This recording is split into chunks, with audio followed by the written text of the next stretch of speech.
नमस्कार, मी प्रियांका नागने आपल्या मराठी चॅनलवरती तुमचं सर्वांचं स्वागत आहे. आज आपण एक महत्त्वपूर्ण माहिती पाहणार आहोत. सध्या योजना खूप साऱ्या सुरू आहेत आणि मेन म्हणजे जे कॉमन पीपल आहे, सामान्य लोक आहे, त्यांच्यापर्यंत सरकारने वेगवेगळ्या योजनेअंतर्गत त्यांना लाभ मिळावा म्हणून असे वेगवेगळे कार्ड्स बनवलेले आहेत. आत्तापर्यंत हे महत्त्वाचे 10 कार्ड्स आहेत, ज्यामध्ये तुमच्याकडे हे कार्ड असतील तर अशी कोणतीही योजना नाही ज्याचा तुम्हाला लाभ मिळता येणार नाही. आपण वन बाय वन एक एक करून सर्व कार्डबद्दल सविस्तर माहिती पाहणार आहोत. हे जर कार्ड तुमच्याकडे असतील तुम्ही नक्कीच सरकारमार्फत जी योजना सुरू आहे त्याचा लाभ मिळवू शकणार आहात. त्यामधली पहिली जी योजना आहे ती म्हणजे जे पहिलं कार्ड आहे आभा कार्ड. आभा कार्ड म्हणजेच आयुष्यमान भारत हेल्थ कार्ड, ज्यामध्ये तुम्हाला Ayushman Bharat health account number दिलेला असतं. हे डिजिटल हेल्थ कार्ड आहे, ज्यात नागरिकांना त्यांच्या आरोग्याशी संबंधित माहिती साठवली जाईल. हे कार्ड एका प्रकारे आपल्या आधार कार्ड सारखं असेल व त्यावरती एक 14 अंकी नंबर असेल.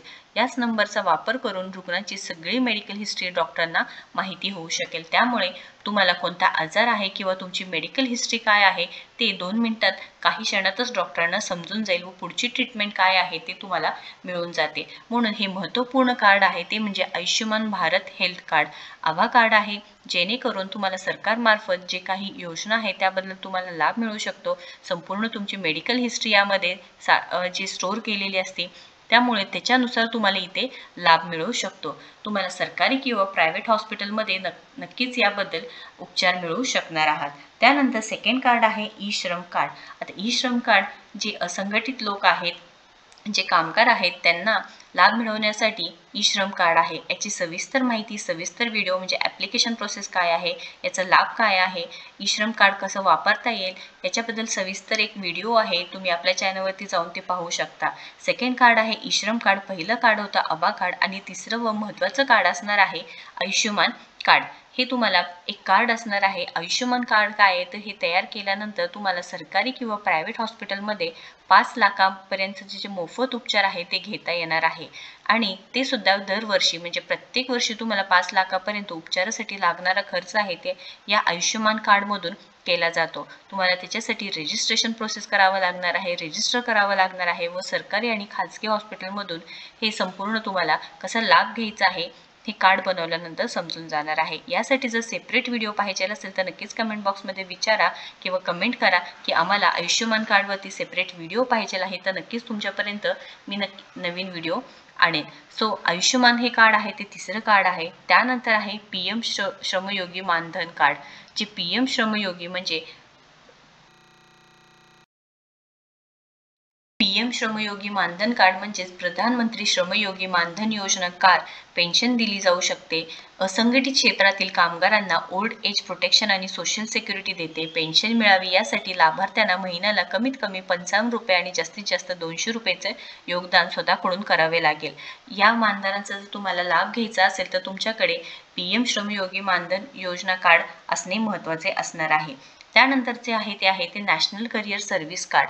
आता हे सुद्धा खूप इम्पॉर्टंट कार्ड आहे. जर तुम्हाला शैक्षणिक कामाचा अनुभव आहे, हे सर्व माहिती आहे, तर तुम्हाला एक हे कार्ड बनावं लागणार आहे नॅशनल करिअर सर्व्हिस कार्ड व एक प्रकारे तुमचे रिझ्यूम किंवा बायोडेटा यामध्ये स्टोअर केलेला असतो. त्यामुळे कोणत्याही ठिकाणी जॉबसाठी तुम्हाला अर्ज करता येतो व हे कार्डसुद्धा ऑनलाईन तुम्हाला बनवून मिळू शकतो. याची वेबसाईटची लिंक मी तुम्हाला डिस्क्रिप्शन बॉक्समध्ये देणार आहे. नक्कीच तुम्ही पाहून घ्यायचं आहे किंवा ह्याच्याबद्दल सविस्तर माहिती म्हणजे कार्ड कसं बनवून घ्यायचं आहे, कशा प्रकारे कोण पात्र असणार आहे, लाभ कसा मिळणार आहे, सेपरेट व्हिडिओ पाहिजे असेल तर कमेंट करा. मी नक्कीच याच्याबद्दल सेपरेट व्हिडिओ तुमच्यापर्यंत पोहोचवेन. सो हे सुद्धा ऑनलाईन तुम्हाला बनवून घ्यायचं आहे. सरकारच्या या वेबसाईटवरती तुम्हाला मिळून जाणार आहे.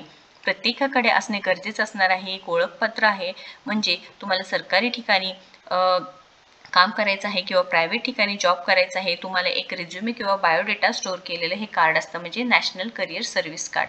आता 6th कार्ड आहे वोटर ID वोटर कार्ड, ज्यामध्ये तुम्हाला मतदानाला सुरुवात झालेली असते. जे वोटर ID मिळालं म्हणजे तुम्ही मतदानासाठी इथे व्हॅलिड असणारा पर्सन असणार आहे, ते आहे वोटर कार्ड. त्यानंतर आहे आधार कार्ड. आता आधार कार्डबद्दल काय, आधार कार्ड किती इम्पॉर्टंट आहे सर्वांनाच माहिती आहे की आधार कार्ड तुम्ही ऑनलाईन किंवा ऑफलाईन पद्धतीने सुद्धा काढू शकता. त्यामध्ये काही चेंजेस करायचे असतील तरी सुद्धा ते सुद्धा तुम्ही घरी बसून 2 मिनिटात आधार कार्डमध्ये चेंजेस करू शकणार आहात. पॅन कार्ड आहे, जे 8वं कार्ड आहे ते म्हणजे पॅन कार्ड. पॅन कार्ड सुद्धा खूप महत्त्वाचं कार्ड आहे. जी कमाई आहे ऑनलाईन असेल किंवा तुम्हाला पेमेंट डॉलरमध्ये मिळत असेल त्या रुपयांमध्ये तुम्हाला कन्वर्ट करण्यासाठी सुद्धा पॅन कार्ड फार महत्त्वाचं आहे. त्यामुळे pan card, Aadhaar card, voter I D हे सुद्धा असणे महत्त्वाचं आहे. आता रेशन कार्ड आहे ते आहे 9वं कार्ड, जे रेशन तुम्हाला मिळतं किंवा संपूर्ण माहिती जे सरकारमार्फत तुम्हाला भेटते किंवा सरकारमार्फत जे योजनेचा लाभ तुम्ही घेऊ शकता ते आहे रेशन कार्ड. रेशन कार्डसुद्धा आता डिजिटल स्वरूपात तुम्हाला मिळू शकतो. डिजिटल स्वरूपात सुद्धा मिळते, नंबर दिला जातो. डिजिटल रेशन कार्डसुद्धा तुम्हाला ऑनलाईन पद्धतीने अर्जसुद्धा तुम्हाला करता येणार आहे. व शेवटचं व 10वं कार्ड आहे ते म्हणजे किसान कार्ड. आता किसान कार्ड कोणासाठी आहे तर किसान कार्ड शेतकऱ्यांसाठी आहे, जे बँकेकडून कर्ज मिळवता येते. तुम्हाला शेतीची जी कामं आहे, जसे की जी गुंतवणूक तुम्हाला करायची आहे, पिकांच्या लागवडीसाठी जे खर्च करायचा आहे, कर्ज लागणार आहे, यासाठी महत्त्वपूर्ण आहे ते म्हणजे किसान कार्ड. महत्त्वपूर्ण हे 10 कार्ड आहे. तुमच्याकडे जर असतील ते कोणतेही लाभ तुम्ही घेऊ शकणार आहात. कोणतीही योजना असेल त्याच्या थ्रू तुम्हाला इथे लाभ मिळू शकणार आहोत. या प्रत्येक कार्डबद्दल तुम्हाला जर सविस्तर माहिती पाहिजे असेल तर नक्कीच कमेंट बॉक्समध्ये कमेंट करा. आभा हेल्थ कार्ड असू द्या, ई श्रम कार्ड आहे, आयुष्यमान कार्ड आहे, PM श्रमयोगी मानधन कार्ड आहे, नॅशनल सर्व्हिस कार्ड आहे, voter card, Aadhaar card, PAN card, ration card, Kisan card हे 10 वेगवेगळे कार्ड्स आहेत. ते तुमच्याकडे असणे महत्त्वपूर्ण असणार आहे. व्हिडिओ महत्त्वाचा आहे त्यामुळे जास्तीत जास्त शेअर करा, जेणेकरून ज्यांना माहिती नाही त्यांच्यापर्यंत ही माहिती नक्कीच पोहोचून जाईल. या रिलेटेड काही क्वेश्चन असेल, अडचण असेल तर नक्कीच कमेंट बॉक्समध्ये विचारा. व्हिडिओ जर आवडला असेल तर नक्कीच लाईक करा, शेअर करा, आपल्या चॅनलला सबस्क्राईब करा. तुम्ही आपल्या व्हॉट्सअप ग्रुपला सुद्धा नक्कीच कनेक्ट होऊ शकता, जेणेकरून जे काही लिंक्स आहेत ते तुमच्यापर्यंत डिरेक्टली पोहोचून जातील. थँक्यू.